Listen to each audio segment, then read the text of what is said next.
This project turned out very nicely. I love the waterfalls. The clients are very happy with it.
Hey, good morning, ladies and gentlemen.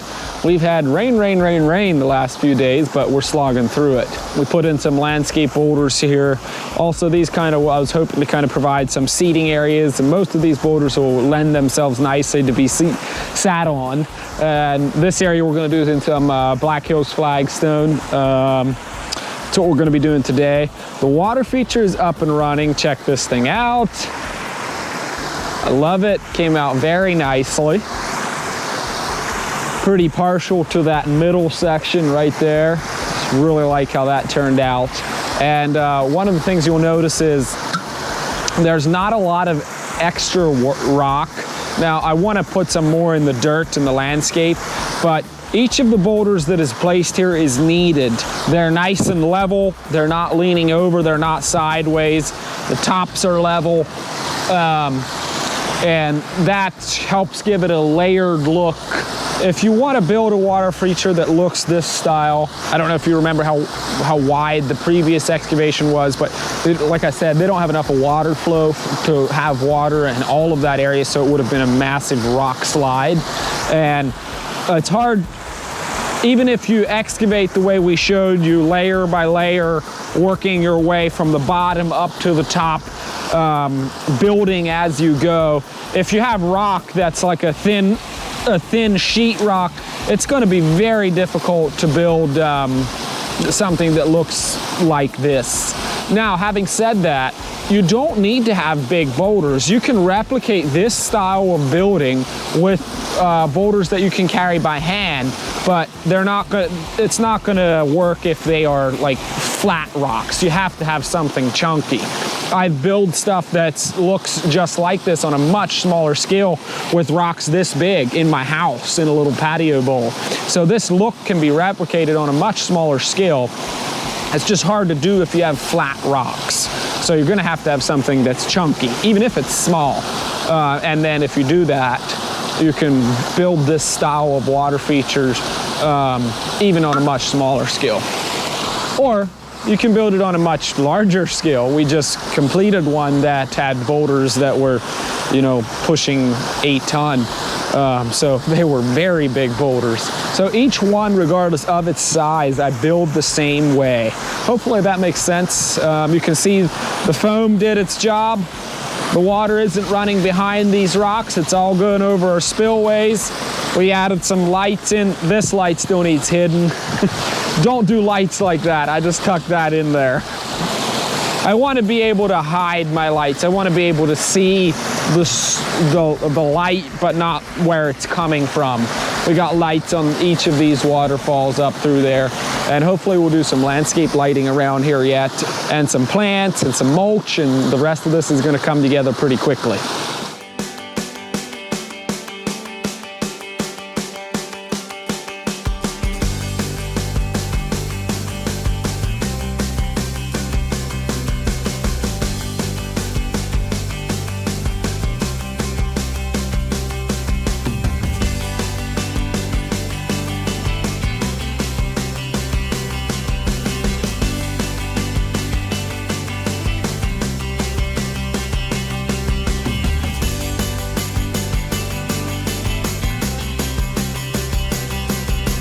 Well, it feels pretty good.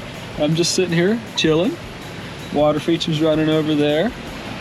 Little seating area. Eric brought some drinks and some snacks, which I already finished. So after a bit, I have to go, you know, do some jointing, I guess. This project turned out very nicely. I love the waterfalls. The clients are very happy with it, and I'm glad that the clients were able to find us. Most people don't make it this far. They had a fairly bad experience with a pond that was failing. They had someone else come in and try to put something in that even they could see wasn't going to work out. And at that point, many people were ready to fill in the hole and seed grass and call it quits. And so it's particularly rewarding for me to be able to catch them before they reach that point and listen to what their vision is and install something that not only looks nice, but it functions. It doesn't leak. They're going to have good water quality because we have the proper components installed. Unfortunately, what happens with water features oftentimes is there's some people that install things that aren't put in correctly, and then water features in general get a bad rap, you know, because someone had a bad experience with something that didn't work, that didn't look nice, and then, oh, we don't want to hear anything about water features. We know what those are. But you don't. There is a method, there is a way to put them in that it works, that it looks nice, and we want to provide that for you. Give me a chance. And if we're not in your area, look up the CACs in your area. It's a certified aquascape contractor. Many of those people are highly reputable companies that could install something like this. The first thing I would say if you're considering a feature is ask to see the contractor's work, his previous builds. And if he's installing water features, that's not a very unreasonable request. We have many that you could go see in person. Understand that they will never be able to fully replicate another feature in your backyard, but you can see their style, their quality, and the way their water features look. So before you get someone in to do a water feature project, ask to see their work. That's probably the best advice I could give you in choosing someone to build your water feature. If we're in your area, reach out. You can visit our website, tusseylandscaping.com, and see our work. We have a photo gallery there. Subscribe to the YouTube channel. You can see what we're building. Every week we release a new video.